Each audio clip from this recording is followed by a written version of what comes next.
if you could hear the conversations before we start recording, before you see us on YouTube, before you hear us on your podcasting app, you would know that we were having a conversation about what just went down. What just went down? The whole podcast recording system went down.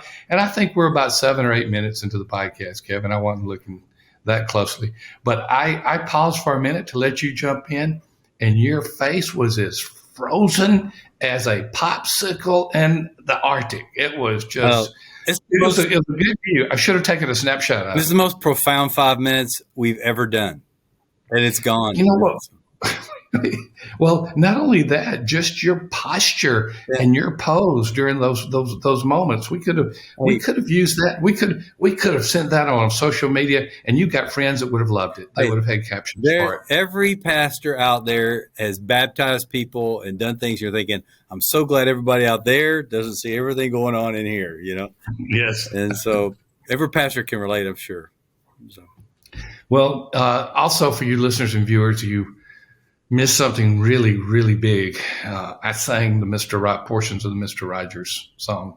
Will you be my neighbor? I am not going to re-sing it because I was motivated at the time, and I'm not motivated to sing it. But I was talking about how for us, it's a new year. You're watching this, or you're listening to this on your podcast app, and it's early March.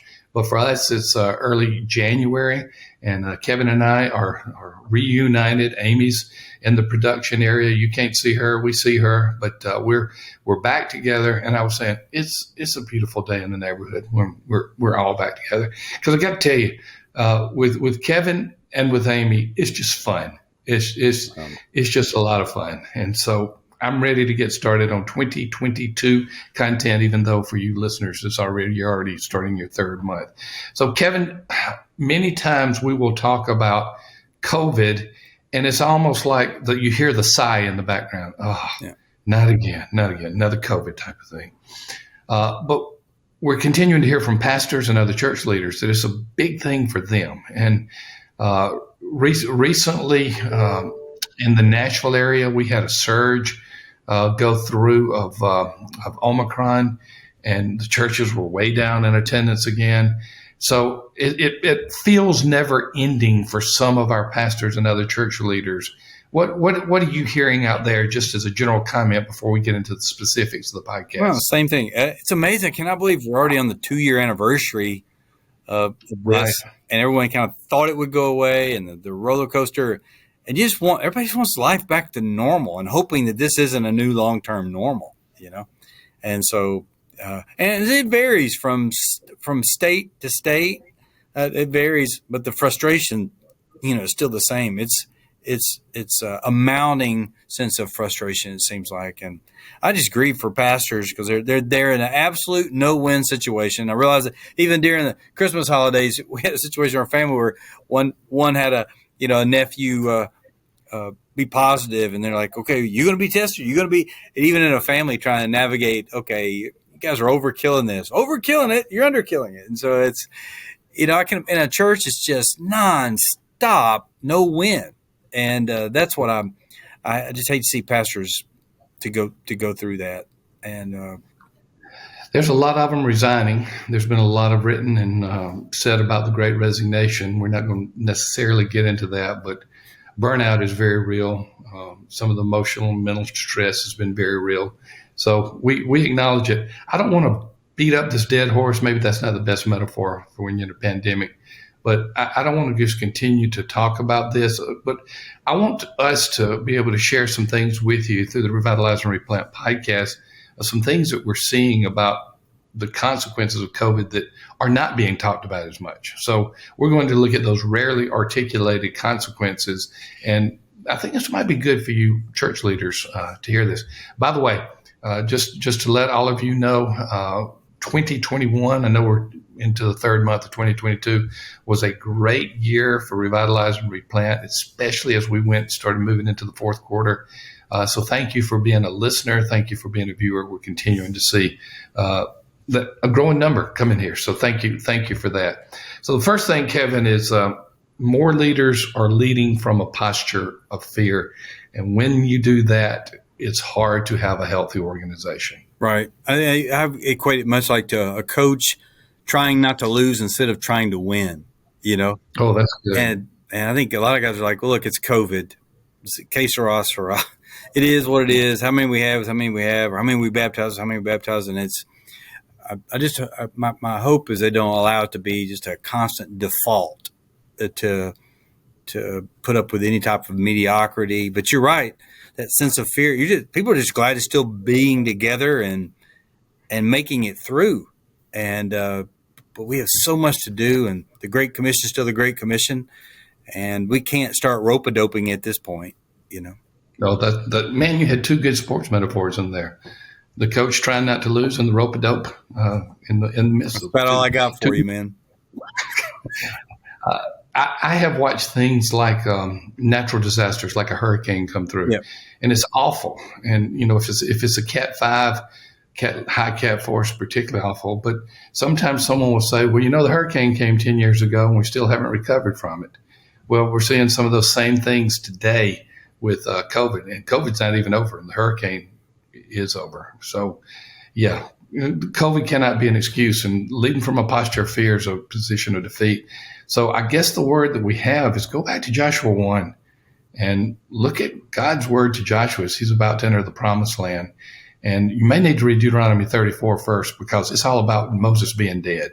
Moses, my servant, is dead. Mm-hmm. They've gone through some tough times, and they're about to enter the promised land. And Joshua could have led from a posture of fear, but God said, do not fear, for I will be with you. And they got ready, and they went into the promised land. Mm. Again, I don't want the metaphor to be such of the biblical metaphor that it is, okay, your promised land is right in front of you, but it could be. It could very well be. Right. Don't lead from a posture of fear. Second point that is not often articulated, some of the things that we did, we being the church, pre-COVID, are not effective post-COVID. And part of the reason was we were using a lot of programs and ministries that were trying to attract people who are already Christians. I call them transfer growth, maybe even cultural Christians who weren't Christians. And we're hearing from churches, Kevin, that it is not working. And let me pause for a moment and say this to you. Did a survey of some of the great resources that are out there. One of the questions we asked was, what is your most used and helpful evangelism resource? 3 Circles came in number 1. Hey, there you go. And it was across denominational lines. It just was not limited to the denomination where it resides. It was cross denominational lines. So a lot of people are discovering 3 Circles. I keep it there. I know I could draw it. It could be kind of simple to draw it, but I keep the app handy. And when there's a good opportunity, I'll just go to there we go. There you go. Go to the app. Just go straight to the app. Yeah. 3 Circles right there. So any word from you about doing things that we've always done them because we're trying to reach people who are Christians, but now they're not very, very effective? I think one of the positive things is guys are exhausted. They're worn out. They just don't have the time to invest their energy in things that don't work. And the one thing good about COVID is, and we've gotten rid of a lot of things that we should have gotten rid of a long time ago. And it's helped them jettison certain things from their schedule. And, my commitment for the new year was less bad things and bad people. I'm not wasting my time on bad things or bad people anymore. And you need me to leave? And so, yeah, right. Well, but seriously, you just got so much time, and you can waste it on things that really do not make that big of a difference. And I think COVID's made pastors look and say, okay, what is actually effective? I had a pastor of a church, you just mentioned 3 Circles. This church runs 3,500, 4,000 maybe. He's like, man, we're thinking about just really focusing on the basics and leading my church through 3 Circles. What do you think? And of course, I think it's a great idea. But it's the most used resource in the history of the North American Mission Board and Home Mission Board. I believe it. Yeah, and we're actually in talks with the Olympics. They're looking at reducing it down to 3 Circles instead of 5 to go with the thing. Sure you are. And I guess you're going to China as well to make sure you get that done. But you're exactly right. Now we're looking at what is really effective. This also applies to discipleship ministries. Discipleship is ill-defined because one person's discipleship is different than how another defines it. But we're seeing a reawakening, and this goes right back to what you said. Leaders are understanding now that the most important thing they can do is not only see people come to Christ to become disciples, but become deeper, more deeply devoted disciples. That's a good thing. Yeah. I think leaders are saying that there's some changes going on here that are not temporary. That these are long term. I just come out of a meeting today where we were discussing, remote or work from anywhere kind of a policy, and things that, the workplace has moved and is probably not moving back. And we found even Right. being in competition with people of high levels in certain IT positions and all, I mean, they're more about flexibility than they are compensation. And so I think COVID has made us more comfortable with things, even like what we're doing, that they're not going to go back and kind of reset. And it's going to be a different day. We just got to, I don't particularly like it. I like being with people and connect, but hey, it's the way it is. And we can cry about it, whine about it, or move on and lead in the midst of it. And, even in the midst of all of this, we planted 612 churches last year. It was like 50 more than the year before In a COVID year. And so, it's just a time to lead, move forward, and realize things have changed. Look, we don't have the 8-track anymore. Life has moved on, but you can still listen to REO Speedwagon. It's just not on an 8-track. You just got to figure out how to get it done, Did you ever have a 4-track? A 4-track? I had a 4-track. In fact, I had one of those machines that had a switch where you could go from 4 to 8-track. 4-track didn't last long, obviously. Yeah. But I had a 4-track before I had an 8-track, and then my next machine had hey, is this a 4 or 8-track? And you push the button for what it was before you put that big old thing into the machine. Yeah. No, my first was 68 Chevelle Malibu, 8-track added on to the bottom, the dash there, and can't stop that feeling anymore. Get that. So you had a 68 Malibu and I had a 62 Falcon station wagon. That's because you lived in a gated community. I did not. They had a fence around the trailer park. That's what it was. That thing was a 4-cylinder, and a 4-cylinder station wagon. And it was the most embarrassing thing to drive around. My dad said, well, it's my car. If you want your own car, go get you one. That's true. Oh, that's funny. Good days. I had to take my 62 Falcon station wagon to Alabama when I went to college. And I remember, I confess, I was in a fraternity. I was in SAE. And, man, they had all the newest cars and fancy. This is – here comes Rainer with his 62 Falcon station. How y'all doing? Yeah.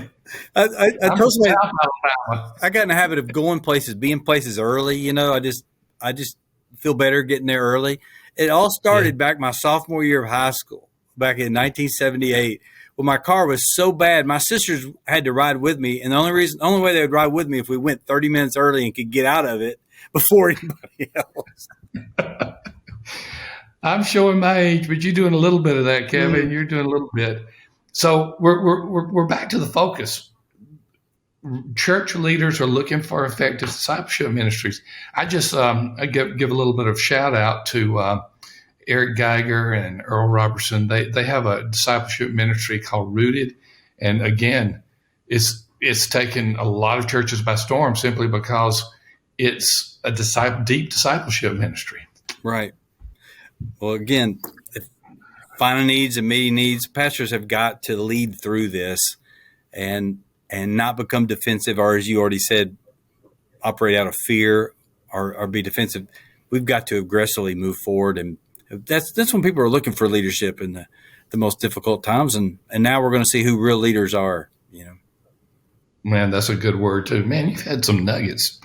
You're fresh and ready to go. Some really good nuggets. This is something that I am not hearing anywhere publicly. It may be out there, but I've heard it one-on-one from pastors many, many times. those that have moved to home groups, and I'm not talking about Sunday school versus home group or small groups. I'm just talking about those who have their small groups in the home are finding that fewer people are welcoming people into their homes, and fewer people want to go into the homes. I guess it's part of the COVID factor, or maybe it's the new world order. I don't know what that is. And I talked to one pastor who said it's not happening in my church. We're doing fine with home groups. But I talked to another pastor, several pastors who have told us, we used to have a lot of home groups. Now we're having to find alternative locations because this church does not have education space. I'm a member of the church at Spring Hill where Jess Rayner is pastor. And we don't have enough. We don't have education space.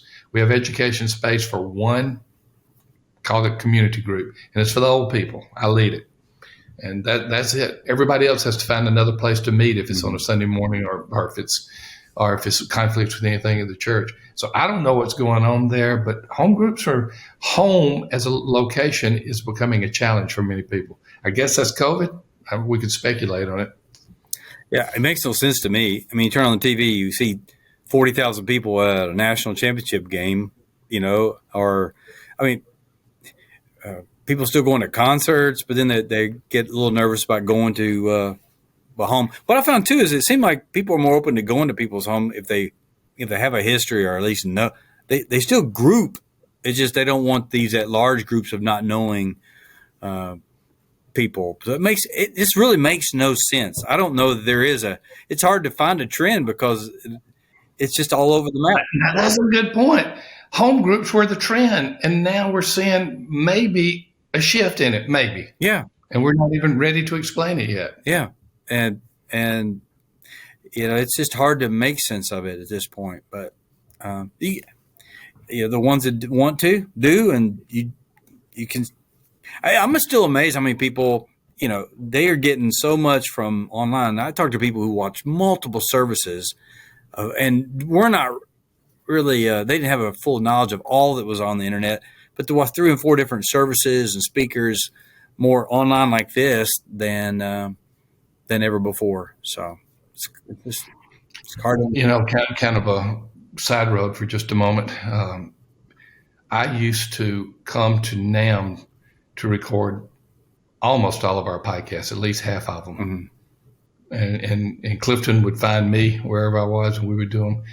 I hope we can do that again in the future, but we've been saved by Zoom to be able to do these. You don't want that to happen in the future. You like it like it is.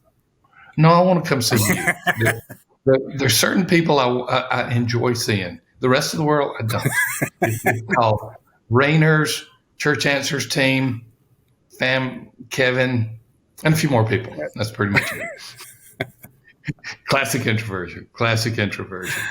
Oh, I may have told you this, and if it was in another recording, and you've heard it before, I'm sorry. I know you would have heard it on Rain on Leadership. So we were interviewing Keith Getty, and on the other podcast, Rain on Leadership, and Keith is funny as they can be. I mean, he's an Irish form of Kevin Ezell. He just has one thing after another. And he said, "Oh, I'm not going to try to do his Irish accent. If you are, you're already not doing it very well." I'm not.